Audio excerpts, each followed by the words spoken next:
অনেকে এসে কমেন্টে বলতেছে যে ভাই আপনাকে নোবেল প্রাইজ দেওয়া হবে মানুষকে বেকুব বানানোর জন্য।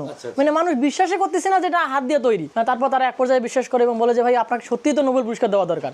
ভাই কাজটা করতে প্রথমের দিকে তো সময় প্রচন্ড লাগতো এবং কোমর ব্যথা হয়ে যাইতো। তারপর আমি যখন কাজ করতাম, কাজ করে অন্যদিকে তাকালে কিছু দেখতে পাইতাম না, অন্ধকার, চোখে ঝাপসা। পরে আমি চিন্তা করি যে এটা তো একটা অন্যদিকে চলে যাবে, চোখের সমস্যা হইতে পারে, পরে চশমা ব্যবহার করি। প্রথমে আমি যখন ফেসবুক থেকে অর্ডার পাই, বলতেছে যে ভাই আমি আমার প্রাক্তনকে গিফটটা পাঠাবো, কিন্তু আমার নাম ওখানে দেওয়া থাকবে না, তার ফোন নাম্বার এবং তার ঠিকানা দেওয়া থাকবে, আমি হাইড করে গিফটটা পাঠাবো।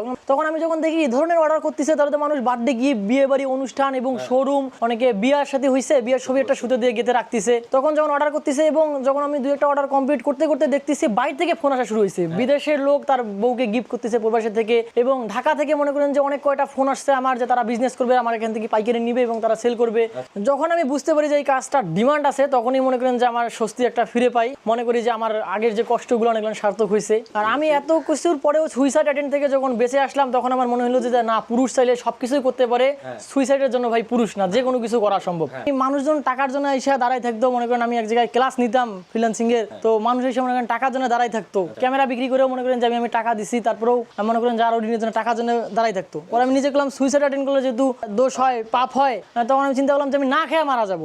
প্রথম 2 দিন আমি না খেয়ে ছিলাম, পরে আমি মনে করেন 33 দিন ভাত খাই নাই, কিন্তু রুটি খাইছিলাম। যে আমার যে ওয়াইফ ছিল রুটি বানাবে দিয়ে আসতো, আমি নিয়ত করছি ভাত খাবো না, ভাত না খেয়ে যতদিন বাঁচি দেখা যায়। পরে এক সময় আমার নানা নানিরা, আমার বাবা মা অনেক জোর জবরদস্তি করে, মনে করেন যে ভাই জেলখানার মতন জীবন পার করেছি, 33 দিন বাসা থেকে বেরোই নেই আমি।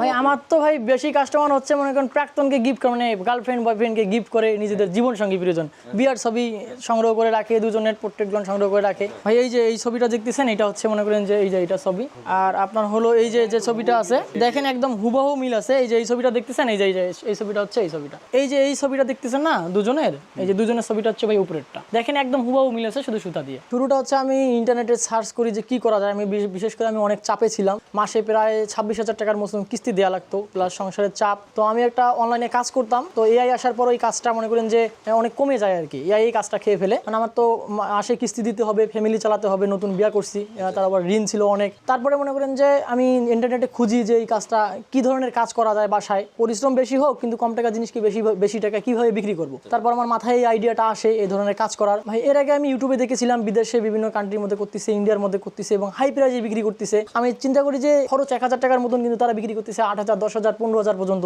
তখন আমার মাথাতে ওখান থেকে আইডিয়াটা আসে এবং আমি এটার পিছনে অনেক রিসার্চ করি। 1 মাস রিসার্চ করার পরে মনে করেন যে আমি ফাইনালি এটা তৈরি করতে পারি। প্রথমে তো আমার 15-16 ঘন্টা সময় লাগতো এবং 3 দিন মিলে আমি কাজটা করছি। কারণ কাজ করতে করতে কোমর ব্যথা হয়ে যেত, চোখ ঝাপসা হয়ে যেত। পরে এক সময় মনে হয়েছিল যে কাজটা আমি করতে পারবো না বা হবে কি না, আমি আরো ডিপ্রেশনে গেছিলাম। পরে দেখি ধীরে ধীরে আমার সময়গুলো কমে আসতেছে, 8-10 ঘন্টায় একটা তুলতে পারি এবং আমার ফ্যামিলি মোটামুটি কাজ শিখে গেছে। ক্রিয়েটিভ জিনিসগুলো আমি করতে পছন্দ করতাম, যেমন রুবিক্স কিউব মিলানো, এই ধরনের বিভিন্ন ক্রিটিক্যাল জিনিসগুলো করতাম। আর আমি মনে করেন যে বিশেষ করে একটু জেদি মানুষ, জেদ করতে একটু যে আমি কেন পারবো না। প্রথমে আমি আর আমার ওয়াইফের বানাইছিলাম, তো অনেক কষ্ট করার পর 10-12 ঘন্টা পর আমার একটু শেপ চলে আসছে।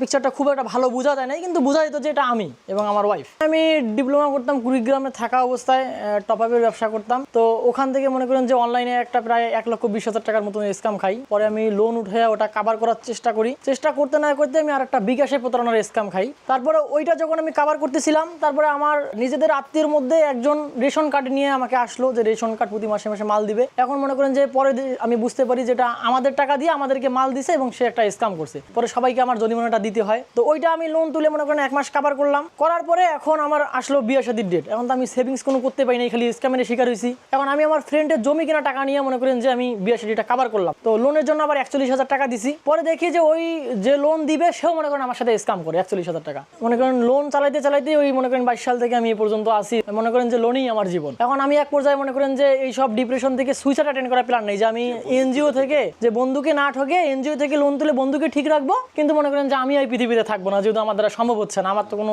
কাজ তো এআই খেয়ে ফেলছে। পরে আমি অনলাইনে রিসার্চ করার পর এটা পাই। তারপর যখন আমি দেখতে পারি এটা ভালো চলতেছে, তারপর মনে করেন যে আমি মনে করেন নতুন একটা জীবন ফিরে পাই, এরকম বলতে পারেন। প্রথমে ভাই যে আমি এইটা ছবি তৈরি করি, আমি আর এটা আমার ওয়াইফ। হ্যাঁ, তো এটা ছবিটা আমি একটা দোকানে বাধাই করতে দেই, ফ্রেম করতে দেই আর কি।